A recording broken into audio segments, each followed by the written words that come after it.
Hey, what's up, everybody? Daddy Dave, Street Outlaws.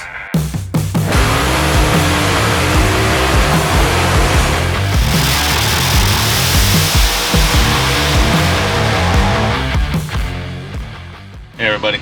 It's Wednesday morning, 2 days before I'm supposed to be in Ennis, Texas for No Prep Kings.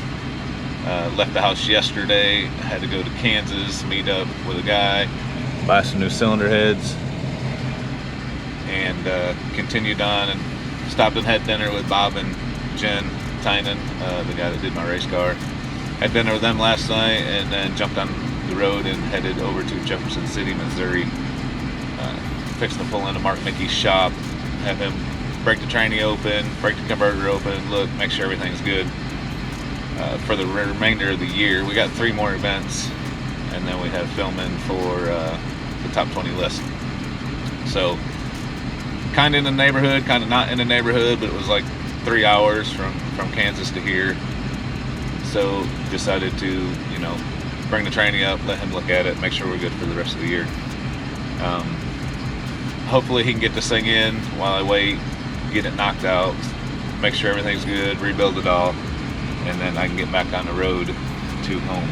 If this thing broke open while I wait, shouldn't take me more than a few hours, I would think, as long as no hard parts are broke. Tranny was working fine. I just want to be sure it lasts the rest of the year.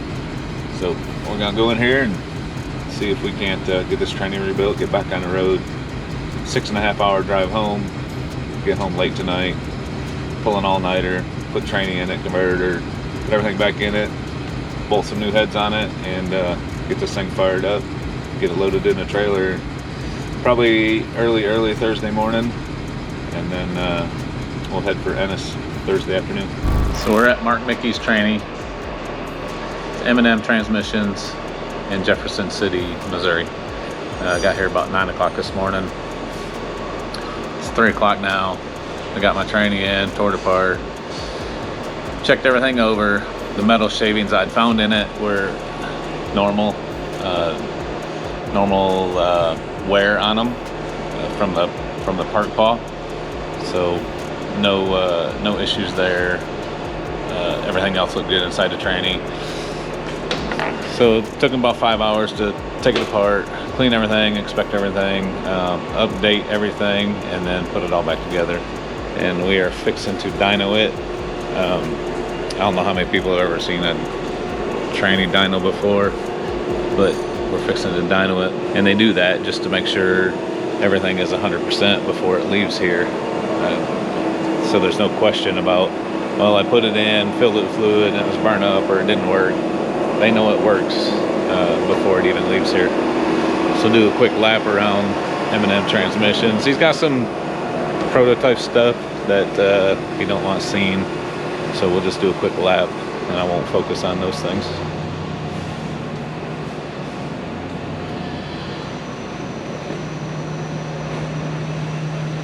Very, very clean facility. So this is our converter room.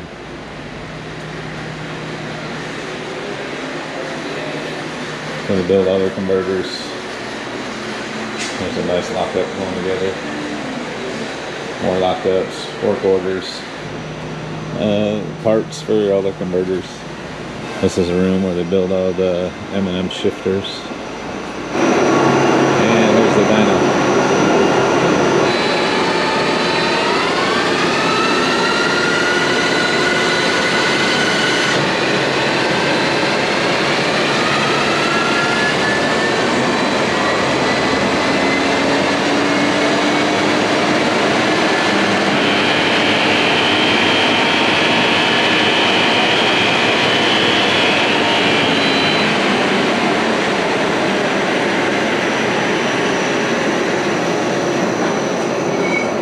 That's M&M Transmissions, the short version.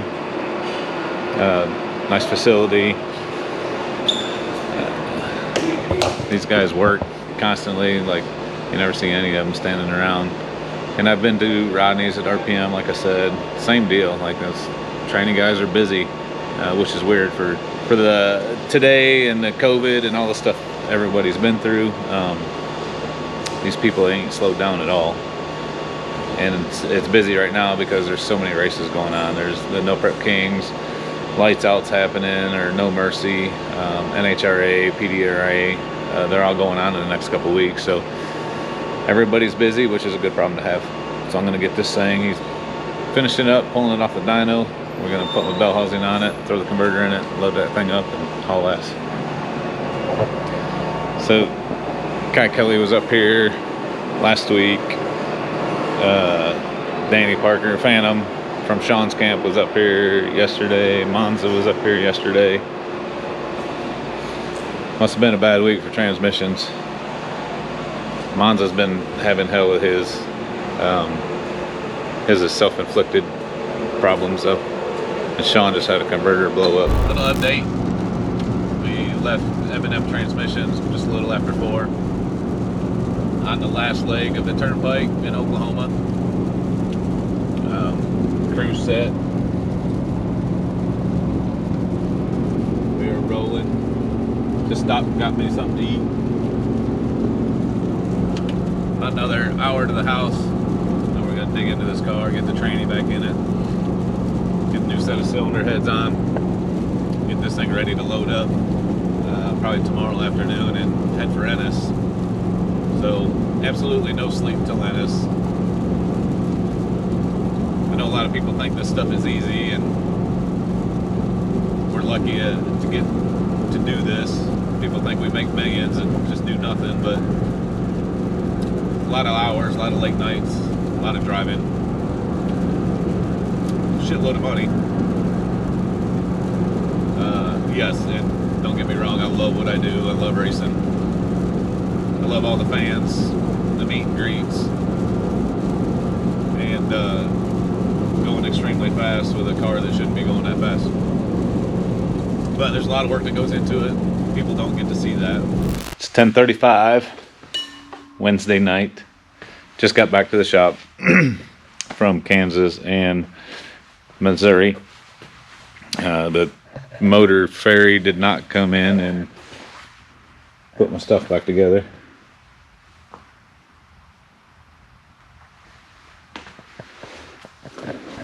So got everything unloaded. The tranny on the jack, new cylinder heads there. We are going to start putting this thing together. I haven't even looked at the cylinder heads yet to see what came with them. Whether we need to take all these studs out, whatever we got to do. O-rings. Now all I got left to do is assemble it all. The Hemis are so cool. Everything's O-ring. So it takes a copper head gasket. It's O-ringed all the way around so oil don't get past it. These got little receiver grooves right here. And the cylinder head's got the metal wire right there that lines up with that groove. So it pushes the copper head gasket down in there. Sandwiches the copper head gasket in this groove right here. Keeps it from blowing head gaskets. So you make a bunch of boost. It's O-ringed, rubber O-ring. The intake has O-rings on it as well. So everybody commented on the intake ports. Are they big? Absolutely. They flow a whole bunch. O-ringed, so no gasket needed. It's O-ring so oil don't get up in there. Proline's got it figured out on these deals. Alan Johnson, just an Alan Johnson head. They work with Proline and figure all this out, make it user friendly.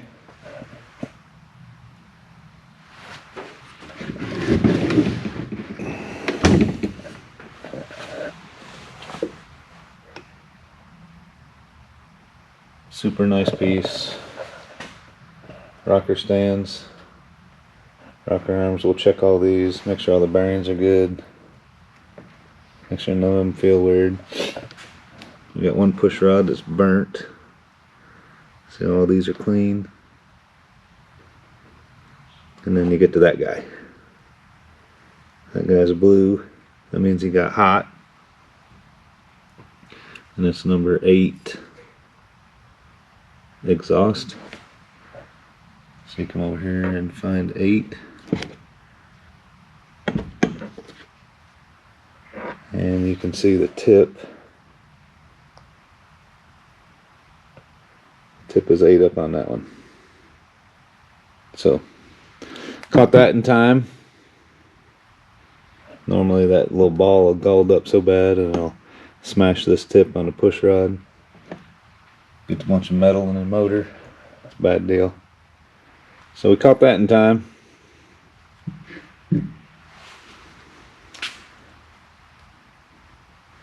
But we're gonna get busy, get this transmission put in. A lot of work to do tonight. I want to thank Mark Mickey at M&M Transmissions and all the guys up there. Got this thing in, got it tore apart, got it all fixed back up. I was paranoid because we found some metal shavings, but we seen where they came from and it was absolutely nothing to really worry about. But better safe than sorry. So we're gonna get busy and knock this thing in there and move on to the cylinder heads.